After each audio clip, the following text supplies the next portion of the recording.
নমস্কার বন্ধুরা, আমাদের তিন দিদির হেসেলের আরেকটা নতুন এপিসোডে সবাইকে স্বাগত জানাই। আশা করি সবাই ভালো আছেন। আজকে আমরা আপনাদের জন্য আবার একটা নতুন রেসিপি নিয়ে এসেছি। দেখুন, এই গরমে আর বিশেষ করে এই কাঁচা আমের মরশুমে আমরা সবাই কিন্তু কাঁচা আম দিয়ে নানা রকমের পদ খেতে খুবই ভালোবাসি। তো আজকেও আমরা সেরকমই একটা পদ নিয়ে এসেছি। আজকে আমরা যে পদটি আপনাদের রান্না করে দেখাবো, আমি সেটার নাম দিয়েছি হচ্ছে মৌরলা মাছের আমকাসুন্দি। নামটা যদিও আমারই দেওয়া, তো নামকরণটা ঠিক হলো কিনা সেটা আপনারা আমাকে জানাবেন কমেন্ট করে, এবং আপনাদের যদি অন্য কোনো বেটার নাম যদি আপনাদের মনে হয় তাহলে প্লিজ আমাকে কমেন্টে লিখবেন। আর যেভাবে আমি বানাচ্ছি এভাবে একবার আপনাদের সবাইকে বাড়িতে বানিয়ে খেয়ে দেখার আমি অনুরোধ করব। আশা করি সবার পছন্দ হবে। তাহলে প্রথমে আমি আজকে রান্নার উপকরণগুলো দেখিয়ে দিচ্ছি। এখানে আছে মৌরলা মাছ। মাছগুলো আমরা আগেই ভালোভাবে পরিষ্কার করে নুন হলুদ মাখিয়ে রেখেছি। এখানে আছে 1 চামচ করে সাদা সর্ষে আর কালো সর্ষে, আর তার সঙ্গে 2টো কাঁচা লঙ্কা সামান্য নুন দিয়ে বেটে রেখেছি।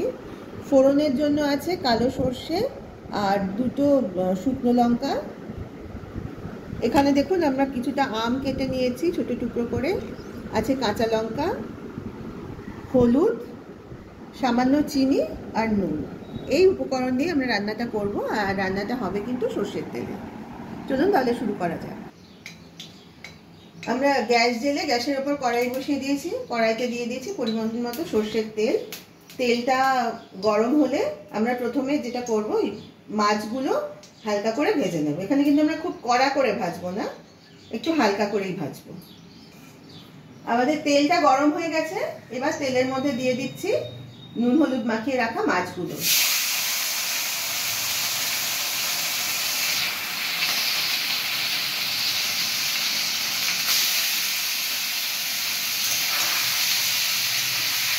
মাছগুলো হালকা ভেজে নিয়ে আমরা আবার বাটিতে তুলে নেব।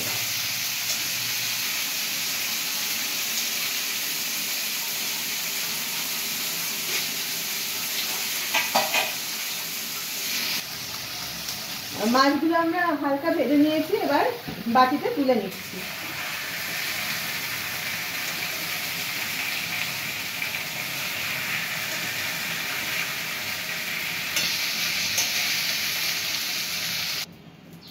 আমরা ভাজা মাছগুলো একটা বাটিতে তুলে নিয়েছি। এবার তেলের মধ্যে ফোড়ন দিয়ে দিচ্ছি 2টো গোটা শুকনো লঙ্কা আর সামান্য কালো সর্ষে।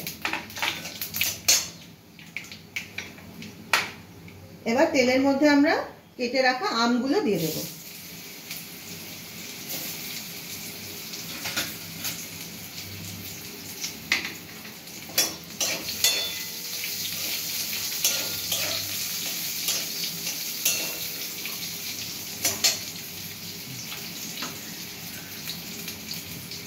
দিয়ে দিচ্ছি 1/2 চামচ নুন।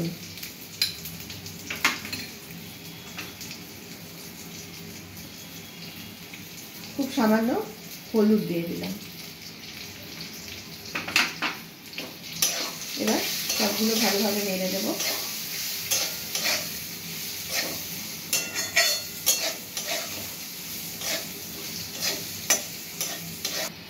এবার আমরা কড়াইয়ের মধ্যে পরিমাণ মতো জল দিয়ে দিচ্ছি। এবার একটু সময় ঢাকা দিয়ে রাখবো আমটা সেদ্ধ হওয়ার জন্য। আমাদের আমগুলো মোটামুটি সেদ্ধ হয়ে গেছে। এবার আমরা এই ঝোলের মধ্যে ভেজে রাখা মাছগুলো দিয়ে দিচ্ছি।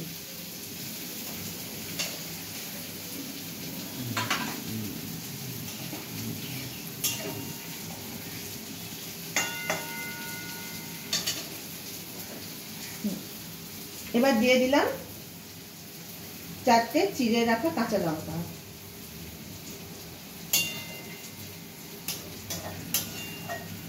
একটু ঝোলটা ফুটে উঠলে আমরা তারপরে সর্ষে বাটাটা,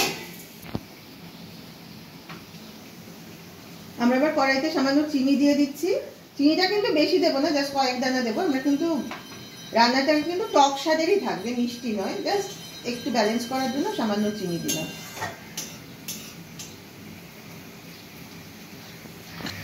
এবার দিয়ে দিচ্ছি বেটে রাখা সর্ষেটা।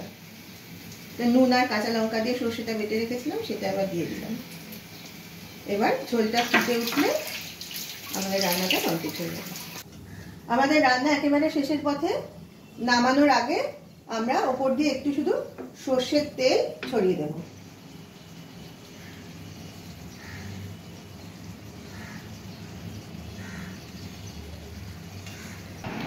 এই যে দেখুন চলে এসেছে আমাদের আজকের পদ, মৌরলা মাছের আমকাসুন্দি।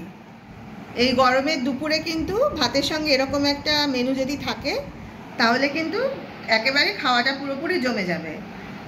আপনারা প্লিজ একবার সকলে বাড়িতে এইভাবে এই পদ্ধতিতে এই রান্নাটা করে দেখবেন। আশা করি গরমের দুপুরে এটা খেতে সকলেরই ভালো লাগবে।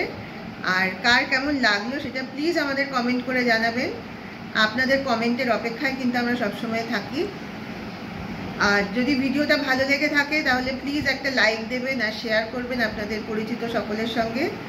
আর আপনাদের সকলের কাছে আমাদের বিনীত অনুরোধ, আপনারা প্লিজ আমাদের চ্যানেলটাকে সাবস্ক্রাইব করুন। আমি জানি আপনারা অনেকেই কিন্তু ভিডিও দেখছেন কিন্তু চ্যানেলটা হয়তো সাবস্ক্রাইব করেননি। তাদের সবার কাছে অনুরোধ করছি প্লিজ আপনারা চ্যানেলটা সাবস্ক্রাইব করুন। আপনারা যত সাবস্ক্রাইব করবেন তত কিন্তু আমাদের আরও নতুন নতুন রেসিপি আপনাদের জন্য নিয়ে আসার উৎসাহ বাড়বে। তাহলে সবাই ভালো থাকবেন। আজ এই পর্যন্তই। আবার কাল আপনাদের সঙ্গে দেখা হবে একটা নতুন রেসিপি নিয়ে। নমস্কার।